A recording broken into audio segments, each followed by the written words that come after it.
ಆ ಭಾಗದಲ್ಲಿ ಕಾರ್ಖಾನೆ ಇರಲಾರ್ದೆ ರೈತರು ಕಂಗಾಲಾಗಿದ್ದರು. ಆ ರೈತರು ಬಹಳಷ್ಟು ವಿನಂತಿ ಮಾಡಿಕೊಂಡು ಕೈ ಮುಗಿದ್ರಿಂದ ನಾವು ಹೋಗಿ ಇದನ್ನು ಯಡಿಯೂರಪ್ಪ ಏನು ಚುನಾವಣೆಯಲ್ಲಿ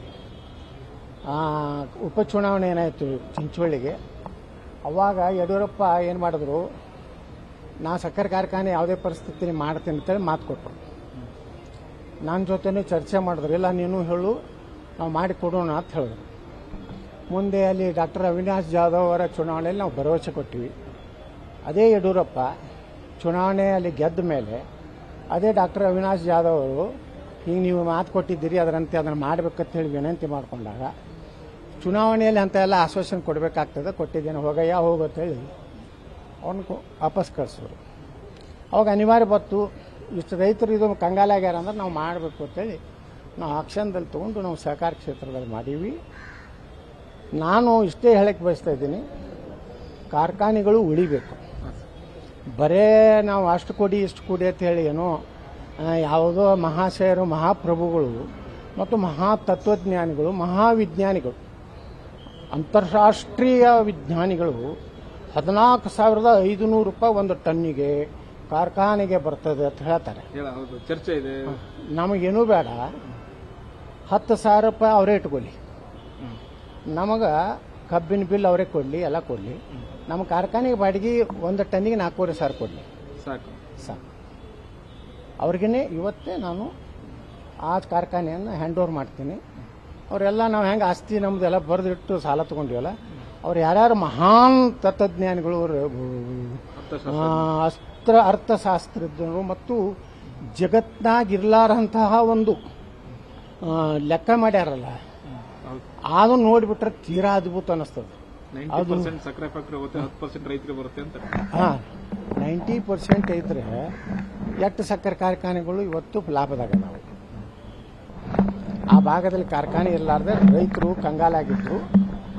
ಆ ರೈತರು ಬಹಳಷ್ಟು ವಿನಂತಿ ಮಾಡಿಕೊಂಡು ಕೈ ಮುಗಿದ್ರಿಂದ ನಾವು ಹೋಗಿ ಇದನ್ನು ಯಡಿಯೂರಪ್ಪ ಏನು ಚುನಾವಣೆಯಲ್ಲಿ ಉಪಚುನಾವಣೆ ಏನಾಯಿತು ಚಿಂಚೋಳಿಗೆ, ಅವಾಗ ಯಡಿಯೂರಪ್ಪ ಏನು ಮಾಡಿದ್ರು, ನಾ ಸಕ್ಕರೆ ಕಾರ್ಖಾನೆ ಯಾವುದೇ ಪರಿಸ್ಥಿತಿ ಮಾಡ್ತೀನಿ ಅಂತೇಳಿ ಮಾತು ಕೊಟ್ಟರು. ನನ್ನ ಜೊತೆನೂ ಚರ್ಚೆ ಮಾಡಿದ್ರು, ಇಲ್ಲ ನೀನು ಹೇಳು ನಾವು ಮಾಡಿ ಕೊಡೋಣ ಅಂತ ಹೇಳಿದ್ರು. ಮುಂದೆ ಅಲ್ಲಿ ಡಾಕ್ಟರ್ ಅವಿನಾಶ್ ಜಾಧವ್ ಅವರ ಚುನಾವಣೆಯಲ್ಲಿ ನಾವು ಭರವಸೆ ಕೊಟ್ಟಿವಿ.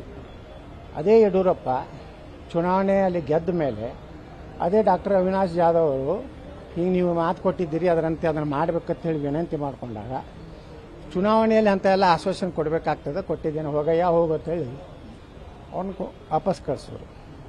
ಅವಾಗ ಅನಿವಾರ್ಯ ಬತ್ತು, ಇಷ್ಟು ರೈತರು ಇದು ಕಂಗಾಲಾಗ್ಯಾರ ಅಂದ್ರೆ ನಾವು ಮಾಡಬೇಕು ಅಂತೇಳಿ ನಾವು ಆಕ್ಷನ್ದಲ್ಲಿ ತೊಗೊಂಡು ನಾವು ಸಹಕಾರ ಕ್ಷೇತ್ರದಲ್ಲಿ ಮಾಡೀವಿ.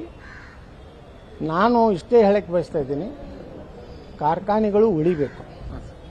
ಬರೇ ನಾವು ಅಷ್ಟು ಕೊಡಿ ಇಷ್ಟು ಕೊಡಿ ಅಂತ ಹೇಳಿ ಏನೋ ಯಾವುದೋ ಮಹಾಶಯರು ಮಹಾಪ್ರಭುಗಳು ಮತ್ತು ಮಹಾ ತತ್ವಜ್ಞಾನಿಗಳು ಮಹಾವಿಜ್ಞಾನಿಗಳು ಅಂತಾರಾಷ್ಟ್ರೀಯ ವಿಜ್ಞಾನಿಗಳು 14,500 ರೂಪಾಯಿ ಒಂದು ಟನ್ನಿಗೆ ಕಾರ್ಖಾನೆಗೆ ಬರ್ತದೆ ಅಂತ ಹೇಳ್ತಾರೆ. ಚರ್ಚೆ ಇದೆ. ನಮಗೇನೂ ಬೇಡ, 10,000 ರೂಪಾಯಿ ಅವರೇ ಇಟ್ಕೊಳ್ಳಿ, ನಮಗೆ ಕಬ್ಬಿನ ಬಿಲ್ ಅವರೇ ಕೊಡಲಿ, ಎಲ್ಲ ಕೊಡಲಿ. ನಮ್ಮ ಕಾರ್ಖಾನೆಗೆ ಬಾಡಿಗೆ ಒಂದು ಟನ್ನಿಗೆ 4,500 ಕೊಡಲಿ, ಸಾಕು. ಅವ್ರಿಗೇ ಇವತ್ತೇ ನಾನು ಆ ಕಾರ್ಖಾನೆಯನ್ನು ಹ್ಯಾಂಡ್ ಓವರ್ ಮಾಡ್ತೀನಿ.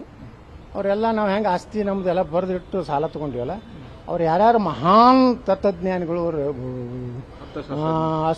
ಅರ್ಥಶಾಸ್ತ್ರಜ್ಞರು ಮತ್ತು ಜಗತ್ನಾಗಿರ್ಲಾರಂತಹ ಒಂದು ಲೆಕ್ಕ ಮಾಡ್ಯಾರಲ್ಲ, ಅದನ್ನು ನೋಡಿಬಿಟ್ರೆ ತೀರಾ ಅದ್ಭುತ ಅನ್ನಿಸ್ತದೆ. 90% ಸಕ್ಕರೆ ಫ್ಯಾಕ್ಟರಿ ಹೋಗುತ್ತೆ, 10% ರೈತರಿಗೆ ಬರುತ್ತೆ ಅಂತ. 90% ಇದ್ರೆ ಎಷ್ಟು ಸಕ್ಕರೆ ಕಾರ್ಖಾನೆಗಳು ಇವತ್ತು ಲಾಭದಾಗ ನಾವು. ನಿರ್ಭೀತ, ನಿಷ್ಪಕ್ಷಪಾತ, ವಿಶ್ವಾಸಾರ್ಹ ಸುದ್ದಿಗಳಿಗೆ ಮತ್ತೊಂದು ಹೆಸರಾಗಿರುವ ನ್ಯೂಸ್ 18 ಕನ್ನಡ ಈಗ ಆಪ್ನಲ್ಲೂ ಲಭ್ಯವಿದೆ. ದಯವಿಟ್ಟು ಇಲ್ಲಿರುವ QR ಕೋಡ್ ಅನ್ನು ಸ್ಕ್ಯಾನ್ ಮಾಡಿಕೊಂಡು ಆಪ್ ಡೌನ್ಲೋಡ್ ಮಾಡೋದಕ್ಕೆ ಮರಿಬೇಡಿ. ನಿಮ್ಮ ಬೆಂಬಲ ಹೀಗೆ ಸದಾ ನಮ್ಮೊಂದಿಗಿರಲಿ. ಧನ್ಯವಾದ.